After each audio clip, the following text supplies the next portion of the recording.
Hello friends, welcome back to another video of class 10th English chapter 1 The Thief's Story। Friends, पिछली video में हमने पढ़ा था कि कैसे वो थीफ अनिल से मिला और कैसे उसकी अनिल से पहचान हुई और अनिल ने उसको अपने नौकर की तरह रख लिया। हम पिछली क्लास में यहाँ तक पढ़ चुके थे कि वो अनिल के जो पैसे थे जो उसने बेडशीट यानी वो मैट्रेस के नीचे रखे थे वो चोर ने हरी सिंह ने निकाल लिए और फिर निकालने के बाद वो वहाँ से भाग गया। उसके आगे हम देखते हैं क्या हो रहा है। When I reached the station, I did not stop at the ticket office. I had never bought a ticket in my life, but dashed straight to the platform. अब ये हरी सिंह कह रहा है कि जब मैं भागता हुआ स्टेशन पहुंचा तो मैं टिकट ऑफिस पर नहीं रुका। क्यों? क्योंकि उसने अपनी ज़िंदगी में आज तक कभी भी सफ़र के लिए टिकट नहीं खरीदी थी। But dashed straight to the platform, और प्लेटफॉर्म यानी जहाँ पे ट्रेन आती है रुकती है उसकी तरफ भागा चला गया। The Lucknow express was just moving out. जो लखनऊ एक्सप्रेस थी वो आई थी, मतलब आ गई थी और वापस चलने के कगार पर थी। The train had still to pick up speed and I should have able to jump into one of the carriages. और जो ट्रेन थी वो स्पीड पकड़ने ही वाली थी और मुझे उनके एक केबिन में, जो ट्रेन के डिब्बे होते हैं, अलग अलग डिब्बे होते हैं, उन्हें यहाँ पर कैरियज कहा गया है। मैं उनमें जंप लगा सकता था लेकिन उसने लगाई नहीं। बट आई हेजिटेटेड, पर मैं हिचकिचाया। For some reason I can't explain, कुछ इस कारण की उस कारण को मैं आपको समझा नहीं सकता। And I lost the chance to get away, और क्या हुआ कि वो ट्रेन निकल गई, वो जंप ही नहीं किया उसमें, एंड उसने जाने का चांस खो दिया। When the train had gone, I found myself standing alone on the deserted platform. जब ट्रेन जा चुकी थी तो मैंने अपने आप को उस डेजर्टेड यानी रेगिस्तान में जो प्लेटफॉर्म था उस प्लेटफॉर्म पर अकेला खड़ा हुआ पाया। I had no idea where to spend the night. मेरे पास कोई तरकीब नहीं थी कि मैं कहाँ रात बिताऊँ। आई हैड नो फ्रेंड्स, मेरे कोई मित्र नहीं थे। Believing that friends were more trouble than help, और मैं यह विश्वास करता हूँ कि फ्रेंड्स मदद की बजाय और ज़्यादा मुसीबत देते हैं। And I did not want to make any one curious about by staying at one of the small hotels near the station. Curious का मतलब होता है उत्सुक। एंड मैं किसी को भी इसके बारे में उत्सुक नहीं करना चाहता था कि मैं कौन हूँ, कहाँ से आया हूँ, किस वजह से। Bye staying at one of the hotels, किसी भी पास के छोटे होटल में ठहर कर। मैं किसी को भी उत्सुक यानी किसी को भी जागरूक नहीं करना चाहता था। मतलब कोई सोच ले कि ये इतनी रात को यहाँ क्यों आया है, वो सोचेगा कि ये चोर है, फिर हो सकता है कि वो पुलिस में भी कंप्लेन कर दे, इसलिए वो किसी भी होटल में नहीं रुका। The only person I knew really well was the man I had robed. और जिस आदमी को मैं इस शहर में अच्छी तरह से जानता था उसी को मैंने लूट लिया था। Living the station I walked slowly through the बाज़ार। स्टेशन छोड़ते हुए यानी स्टेशन से बाहर निकलते हुए मैं धीरे धीरे बाजार की तरफ चला। In my short career as a thief I had made a study of men's faces when they had lost their goods का मतलब होता है वस्तुएं। मेरे छोटे चोरी के करियर में मैंने एक अध्ययन किया था आदमियों के चेहरों के बारे में जब उनकी कोई चीज़ चोरी हो जाती है। द ग्रीडी मैन शोव्ड फियर, लालची आदमी डर डर जाता है। द रिच मैन शोव्ड एंगर, और जो अमीर होता है वो गुस्सा करता है। द पुअर मैन शोव्ड एक्सेप्टेंस, और जो गरीब होता है वह इसे स्वीकार कर लेता है। But I knew that Anil's face when he discovered the theft would show only a touch of sadness. पर मैं जानता हूँ कि जब अनिल को यह पता चलेगा कि मैं एक चोर हूँ या मैंने चोरी की है, तो उसका फेस ओनली उदास होगा, यानी उसके चेहरे पर उदासी दिखेगी। Not for the loss of money but for the loss of trust, पैसे के नुकसान के लिए नहीं बल्कि विश्वासघात के लिए, विश्वास के नुकसान के लिए। I found my self in the maidan and set down on a bench. मैंने अपने आप को एक मैदान, इसको मैडन गलती से पढ़ दिया मैंने, मैदान, and set down on a bench. मैंने अपने आप को एक मैदान में पाया। मैं चलता चलता मैदान में आ पहुंचा था, मुझे पता भी नहीं चला, और मैदान में आकर मैं एक बेंच पर बैठ गया। The night was chilly, it was early November. रात बहुत ठंडी थी। यह नवंबर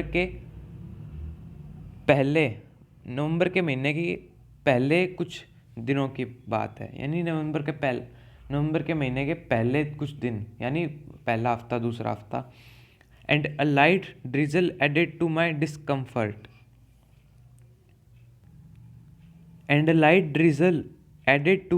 डिस्कम्फर्ट, और थोड़ी सी बूंदाबांदी ने मुझे परेशान किया।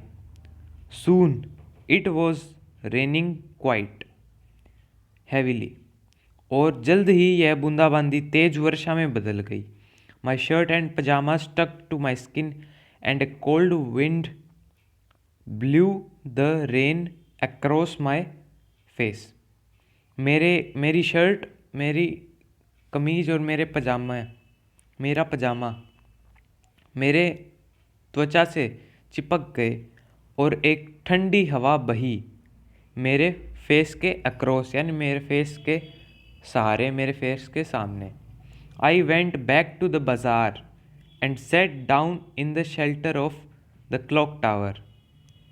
मैं पुनः फिर से बाज़ार गया, एंड जो क्लॉक टावर होता है, घंटा घर कहते हैं जिसे, उसके नीचे जो शेल्टर, यानी एक छोटा सा घर, छोटी सी झोंपड़ी, उसके अंदर मैं बैठ गया। द क्लॉक शोड मिडनाइट, घड़ी में मिडनाइट यानी 12 बजे थे। I felt for the notes, मैंने पैसों के बारे में सोचा। They were damp from the rain, वो बारिश से गिले हो चुके थे। Anil's money, in the morning he would probably have given me 2 or 3 rupees to go to the cinema, but now I had it all.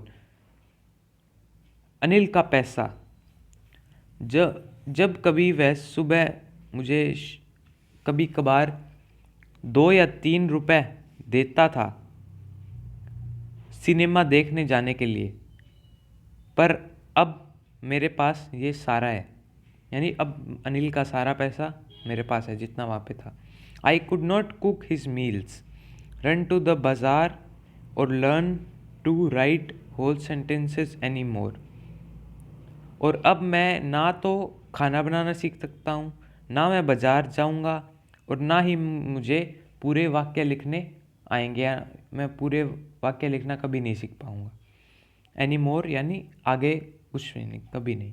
I had forgotten about them in the excitement of the theft, मैंने उन सभी के बारे में भुला दिया चोरी के उत्साह में, उन सबको भूल गया। Whole sentences I knew could one day bring me more than a few 100 rupees, मैं जानता हूँ कि ये पूरे वाक्य अगर मैं लिखना सीख जाता तो ये मुझे एक दिन 100 रुपये तो क्या, उससे कई अधिक दिला सकते थे। It was a simple matter to steal and sometimes just as simple to be caught. ये बहुत साधारण है कि चोरी करना और कभी कभार पकड़ा जाना भी बहुत आसान होता है। But to be a really big man, a clever and respected man was something else. पर एक बड़ा आदमी वरना चतुर और सम्मानित व्यक्ति बनना कुछ अलग है, यानी ये बनना बहुत कठिन है। I should go back to Anil, I told myself. मैंने अपने आप से कहा कि मुझे अनिल के पास वापस जाना चाहिए। If only to learn to read and write, सिर्फ सीखने, पढ़ने और लिखने के लिए। I hurried back to the room feeling very nervous. मैंने बहुत शर्मिंदा महसूस करते हुए फिर से रूम की तरफ गया। For it is much easier to steal something than to return it undetected. चोरी करना तो आसान है, पर इसे बिना कुछ किए, यानी इसे बिना कुछ चुराए वापस रखना बहुत मुश्किल है। I opened the door quietly, मैंने धीरे से गेट खोला, दरवाज़ा खोला। Then stood in the doorway, और गैलरी में खड़ा हो गया, यानी चौखट पर खड़ा हो गया।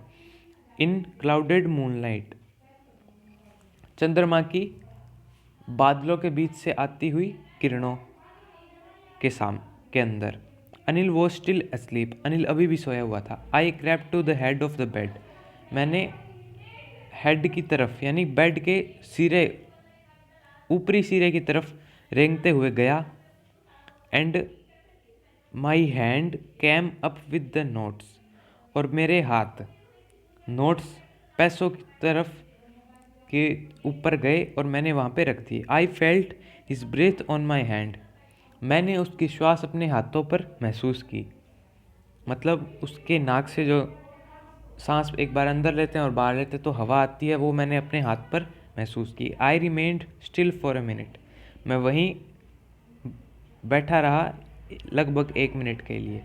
Then my hand found the edge of the mattress and slipped under it with notes, और मेरे हाथ ने मैट्रेस का एज ढूंढ लिया, किनारा, एंड मैंने वो नोट उसके नीचे रख दिए। I awoke late next morning to find that Anil had already made the tea. मैं अगली सुबह देर से उठा और मैंने पाया कि अनिल ने पहले से ही चाय बना ली है। He stretched out his hands toward me, उसने अपने हाथ मेरी तरफ किए, यानी फैलाए नहीं, किए कुछ देने के लिए। There was 50 rupee note between his fingers, उसकी अंगुलियों के बीच में एक 50 रुपये का नोट था। माई हार्ट सैंक, मेरा दिल तेजी से धड़कने लगा। I thought I had been discovered, मैंने सोचा कि मैं पकड़ा जा चुका हूँ। I made some money yesterday, he explained, now you will be paid regularly. उस अनिल ने कहा कि मैंने कुछ पैसे कमाए थे कल, मैंने कल कुछ पैसे इकट्ठे किए थे। उसने समझाया कैसे किए, और फिर उसने कहा कि अब तुम्हें रेगुलरली तनख्वाह दी जाएगी। माई स्पिरिट्स रोज, मेरी आत्मा जाग उठी, यानी मुझे अंदर से खुशी हुई। But when I took the note, पर जब मैंने वो नोट लिया, I saw it was still wet from the night's rain, मैंने देखा कि ये अभी तक गीला था रात्रि की वर्षा से। Today we shall start writing sentences, he said, आज हम वाक्य लिखना शुरू करेंगे, उसने कहा। He knew but neither his lips और nor his eyes showed anything, वह जानता था, क्या जानता था? वह जानता था कि हरि सिंह ने चोरी की है, पर उसके होठों ने न कुछ कहा, न उसकी आंखों ने कुछ दर्शाया। I smiled at Anil in my most appealing way, मैंने पहले की तरह अपनी सबसे अच्छी मुस्कुराहट के साथ अनिल की तरफ देखा। And the smile came by itself without an effort, और इस बार ये स्माइल अपने आप आई, बिना किसी प्रयास के। सो फ्रेंड्स, ये थी रिजोल्यूशन बुक का चैप्टर 1। जिसके राइटर है रस्किन बॉन्ड। इसके क्वेश्चन आंसर के वीडियो भी मैं लेके आऊँगा। और उसके पहले मैं आपको एक चीज़ बता देता हूँ, थोड़ी सी इम्पोर्टेंट चीज़ है। इसके एंड में, चैप्टर के एंड में जो about the author and about the story दिया होता है, ये इतना ज़्यादा इम्पोर्टेंट होता नहीं है, पर ये हेल्पफुल है। अगर आपको मान लो कोई चैप्टर नहीं आता, लास्ट टाइम में आपका कल पेपर है और आपको ये चैप्टर बिल्कुल भी नहीं आता, तो आप अच्छे से, सुबह आपका पेपर है तो आप अच्छे say about the story and about the author पढ़ के जाएं, तो आप ये सार होता है उस स्टोरी का, तो इससे आप आंसर बहुत इजीली लिख सकते हैं, बना सकते हैं, अगर आपको बनाने आते हैं तो। और दूसरी बात, ये जो ग्लोसरी दी हुई है, शब्दावली, इसमें जो वर्ड हैं, इनमें से बहुत बार सीन पैसेज में वन वर्ड आते हैं, वन वर्ड आ सकते हैं, या फिर कुछ आ सकते हैं कि इस वर्ड जैसे पैसेज में और सिनोनिम्स ढूंढ के बताओ, या फिर एंटोनिम ढूंढ के बताओ। तो ये जो लास्ट में है ये पार्ट, इतना पार्ट, ये वेरी इम्पोर्टेंट है, वेरी इम्पोर्टेंट। सो इन्हें भी पढ़ा करें, ऐसे ही छोड़ना नहीं है। और इनकी क्वेश्चन आंसर की वीडियो भी मैं बना लूँगा। तब तक के लिए गुड बाय। और चैनल को सब्सक्राइब करना मत भूलना और बेल आइकन को भी दबा देना। वीडियो अच्छी लगी तो वीडियो को लाइक भी करना।